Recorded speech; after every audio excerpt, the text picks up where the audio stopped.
Cotton বিশ্ববিদ্যালয় আছুগোটৰ উদ্যোগত আজি কটন বিশ্ববিদ্যালয়ৰ চৌহদত আমি এক অনুষ্ঠানৰ আয়োজন কৰিছোঁ। আমি পাহৰা নাই। কা আন্দোলনৰ পঞ্চ শ্বহীদক শ্ৰদ্ধাঞ্জলি জনোৱাৰ উদ্দেশ্যে আজিৰ এই অনুষ্ঠানটো আমি আয়োজন কৰিছিলোঁ আৰু আজিৰ এই অনুষ্ঠানটোত উপস্থিত আছে কটন বিশ্ববিদ্যালয় ছাত্ৰ সভাৰ প্ৰাক্তন কেইবাজনো বিষয়ববীয়াৰ উপৰি কেইবাজনো প্ৰাক্তন কটনিয়ান।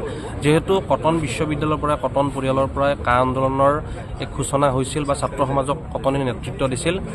আমি কটনিয়ানে কা আন্দোলনৰ শ্বহীদক পাহৰা নাই আৰু শ্বহীদক উচিত মৰ্যাদা দিবলৈ আমি অতি শীঘ্ৰেই আহ্বান জনাইছোঁ। আৰু কটন বিশ্ববিদ্যালয়ৰ পৰা এটা কথা ক'ব খুজিছোঁ যে শ্বহীদৰ পৰিয়ালে ন্যায় পাব লাগিব। কাখন যেতিয়ালৈকে বাতিল নহয় তেতিয়ালৈকে আমি সময়ে সময়ে বিভিন্ন কাৰ্যসূচী অনুষ্ঠিত কৰি যাম। এই ক্ষেত্ৰত মহামান্য উচ্চতম ন্যায়ালয়ৰ যি বৰ্তমান বিচাৰ প্ৰক্ৰিয়া চলি আছে, আমি তেওঁলোকক এই চাগতে এটা কথা ক'ব খুজিছোঁ, তেওঁলোকে যাতে অসমৰ প্ৰতি দৃষ্টি নিক্ষেপ কৰি গোটেই বিষয়টোৰ ওপৰত তেওঁলোকে যাতে মত প্ৰকাশ কৰে।